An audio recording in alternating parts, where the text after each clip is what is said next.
Welcome to the show. Welcome to Your Thought Life Podcast. I am your host, Michael Anderson. If you haven't already, do consider leaving us a rating and a review. It's helped us tremendously to grow our listenership to over 170 countries. Couldn't do it without those ratings and the reviews. We don't do any commercials. We have shunned those for the duration and will continue to do so for the foreseeable future. And thank you so much for that act of kindness. Today we're talking about how fear impacts decision making. And if you didn't know, there's this sort of unseen influence that each of us has to contend with when making decisions. And imagine standing at the edge of a cliff, not literally, like figuratively, metaphorically, but it's a big decision point that you have to make. It could change your life. Perhaps it's a career change, a significant investment, an investment in yourself, bold step in the right direction that's outside of your comfort zone. You feel the knot in your stomach, the tightness in your chest, the sweaty palms, like you're standing up on stage giving your first presentation to a live audience. That fear, it's not always the roaring monster that we imagine. Sometimes it's a quiet whisper, a subtle nudge, or a persistent feeling of uneasiness that steers us away from a decision. And this is precisely what we're talking about today, because we often think of fear as something to conquer. What if we understood its true role in our decision-making process? It's not just about fight or flight anymore, not in what we're discussing today. In our complex modern lives that are super-duper fast-paced, fear manifests in sophisticated ways, influencing everything from what we say yes to what we avoid in its entirety. There are, if you will, ancient alarms that are built into every single one of us. We got it from our ancestors. There's nothing we can do to get rid of it. So what we aim to do today is to help you gain an appreciation for what that looks like and how it plays out in your life. And then we'll get into some impactful things that you can do to manage and overcome it. Let's talk about the fascinating interplay between fear and the brain, because once you understand that your amygdala is essentially your ancient alarm system, and you become aware that its primary role is to keep you safe, you'll begin to be able to do life differently, because you'll understand at an emotional and at a psychological level what is taking place when your state changes. When it perceives a threat, whether it's a tiger, like in the old times when our ancestors were doing life as hunter-gatherers, or whether it's a project you have in front of you that's super duper important, that's high visibility with a whole lot of weight that it carries, and you are responsible. Whether it's the tiger, the saber-toothed tiger, or this new project, both created stimuli that floods the system with stress hormones. And this activates our primal response, i.e., our amygdala. Now, in today's world, the alarms often go off for non-life-threatening situations. We said saber-toothed tiger in one scenario, high-visibility project in the other. The high-visibility project has no real danger associated with it. And there's a study that's published in Nature Neuroscience that highlights how emotional states, particularly fear, can have a bias on how we perceive things, our perception of risk, and it leads to overestimating negative outcomes, hypothetical situations, and underestimating our own capability. It's paramount that you understand that. You may want to rewind and take a listen again, because once you understand that, you now have a foundation that you can leverage to make yourself keenly aware of what is taking place, once again, when you go from a very good state to a lousy or a crummy state.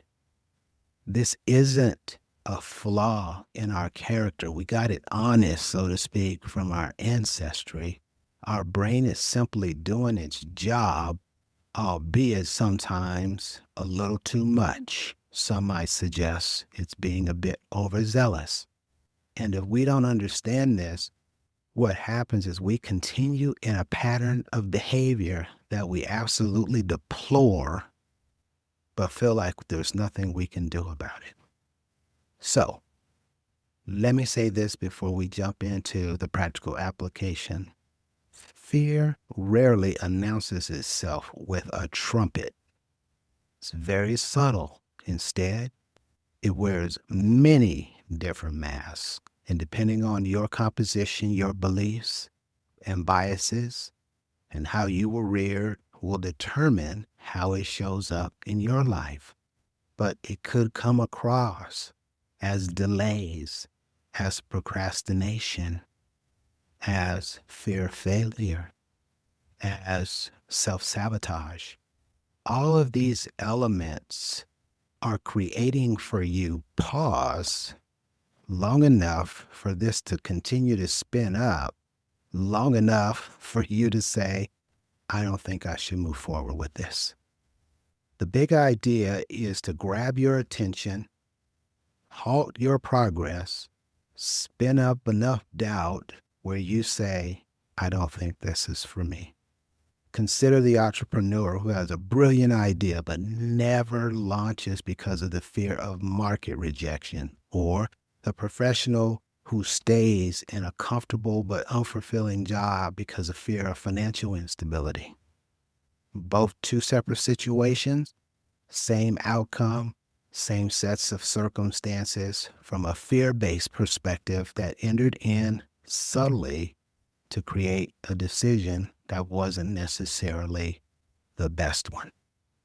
Now, you got this sort of framework to work within. You got a left and right boundary to understand why this is the way it is. Now let's jump into a couple of things that you can begin to do to change the day-to-day life that you have, to change the outcomes, and to put you in a place where fear does not impact your decisions. I want you to first practice curious observation. What's that? This is how you respond when fear surfaces during a decision. Instead of immediately reacting, just pause, take some deep breaths. You can literally breathe your way out of most of these circumstances, unless in fact it is, of course, a saber-toothed tiger. If it's a project, if it's a business decision, if it's a mate scenario, then you can do this absolutely every single time. Pause, get yourself calmed down to turn off the rise of cortisol so you don't have the fight or flight mechanism turned on. And then ask yourself, what is this fear trying to protect me from? And what information is it offering?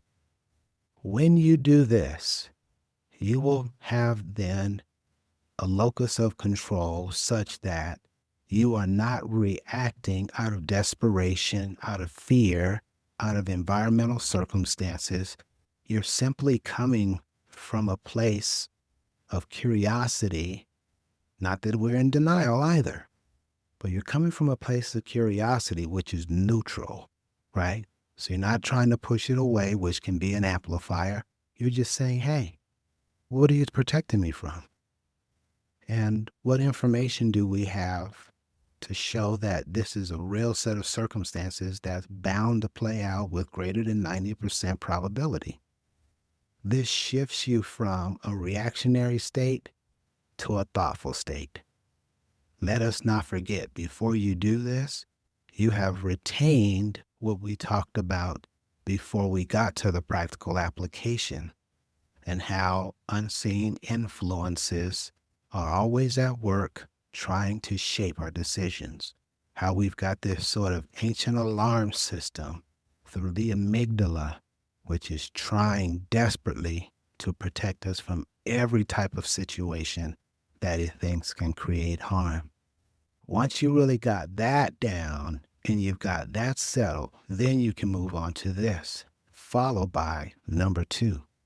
Focus on small reversible steps. If it's a big decision, it's naturally going to feel overwhelming, right? So because we know that, let's break it down.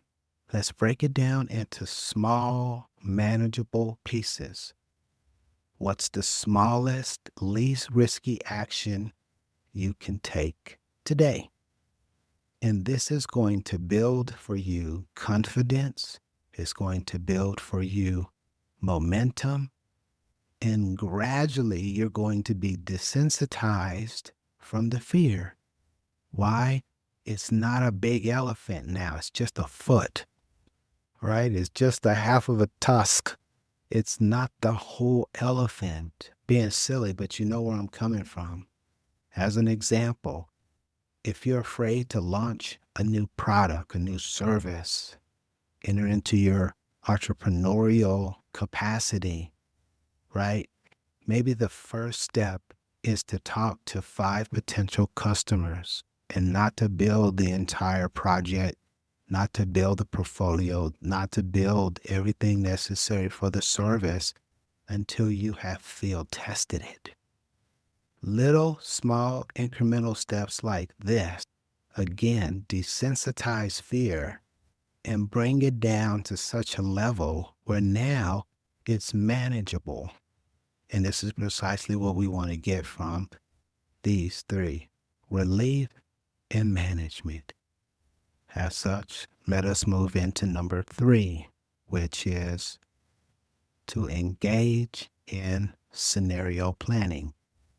Listen, family, if your fear is about a negative outcome, mentally walk through the worst case scenario before you even get started.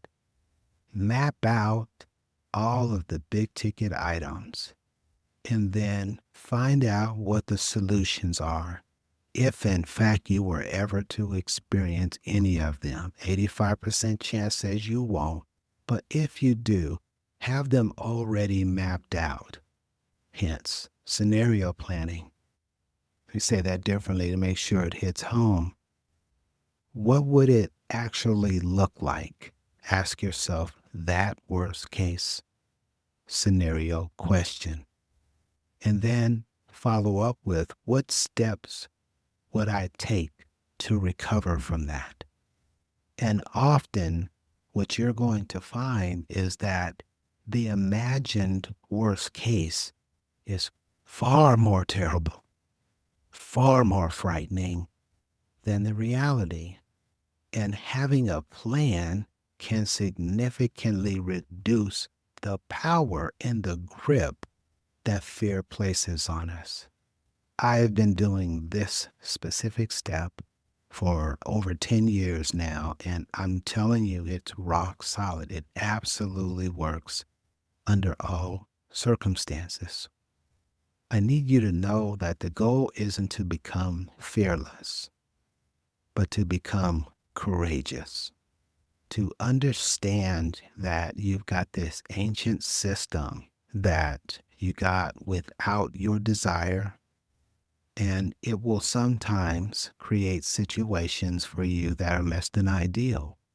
But because now you've been educated and you understand its purpose is to protect you, you can begin to do life differently with these 3 tools to help you mitigate and manage the impact that fear can have on your decisions. Instead of fighting it, try to understand it. Try to remember what we've talked about and inquire as to what is it telling you? What small, curious step can you take to move forward? And even with that fear present, how can you create a set of what ifs and establish a plan for them to make that fear subside? Every courageous decision you make strengthens your ability to navigate the next one. Thank you so much for joining me for this episode. Feel free to connect with us through our Linktree app. The link is available in the show notes.